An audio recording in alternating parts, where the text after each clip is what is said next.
Okay, Dr. C. Can you think of any ethical situations or dilemmas that you've ever been in? Yes, one that I had recently was in my Com 411 class. I was lecturing and a student was taking notes and wanted to, hear my lecture, and the student behind him was talking a lot. And unfortunately, the student at the front yelled at that student in the back and like started using bad words. So 1 minute, and so I had to step in, right? And I had to also say the right thing, to not show like favoritism to neither student, and to make sure that we were in a respectful classroom. So it was kind of like thinking on the spot. So I was able to come back and stop both of them and say, this is a classroom where there will be respect. We're not going to yell at each other. We're not going to say bad words to each other. But I have been teaching for over a decade, for over 10 years, and I've never had students fight in a classroom. So that was a first ethical dilemma for me. Okay. When dealing with that, could you think of any like conflicting loyalties that you had as a professor, or? Well, I knew both students well.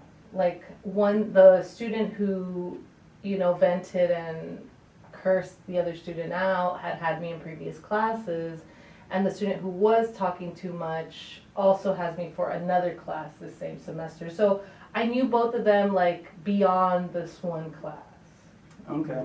And when dealing with this or similar ethical issues or problems, do you usually invoke like different types of principles to deal with these problems? Yeah, I mean the main one is respect, because we're in a classroom and I want all of us to feel comfortable enough to talk and respect each other, but also kind of like a consideration for other people, right? Both of the students were wrong.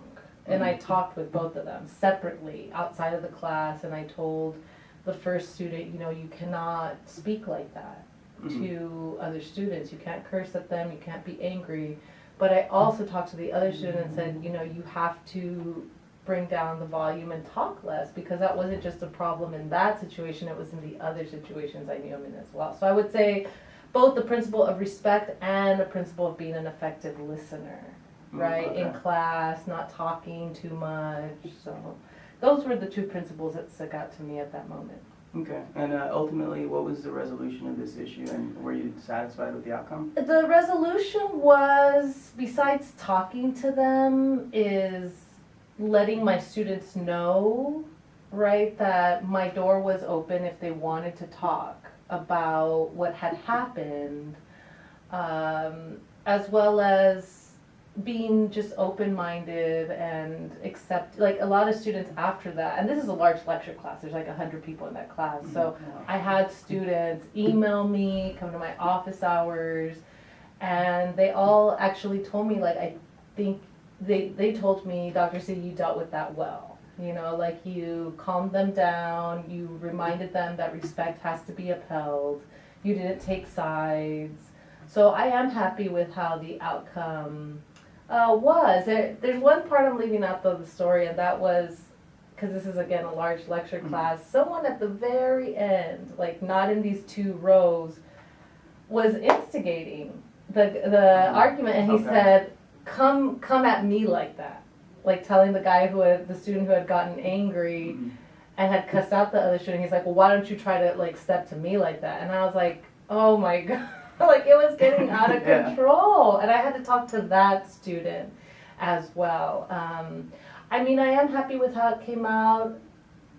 I know that I feel like there's other students who want to talk to me about it, and they're avoiding it either by not talking to me or coming late to class, or some not even coming anymore. But I'm satisfied with having my open door policy and saying, we're communication studies majors. If you want to talk to me, and it's a conflict class, right? So isn't it? It's a meta conflict, right? A conflict within a conflict class. But I'm happy with how it turned out.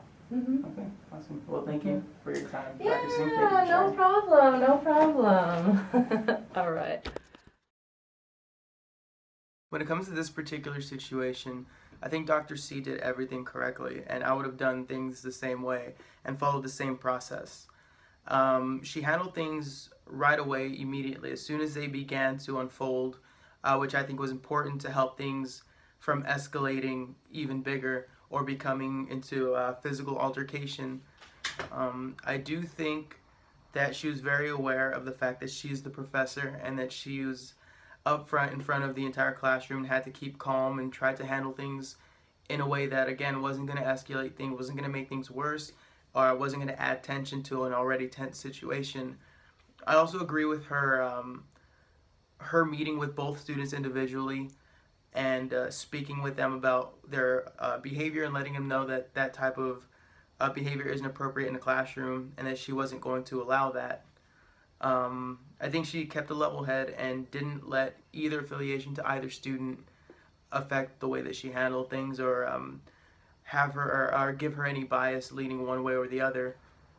And I think even with the third student who thought he was helping things, she handled that well. Didn't get flustered by somebody far away from the classroom starting to shout at the front.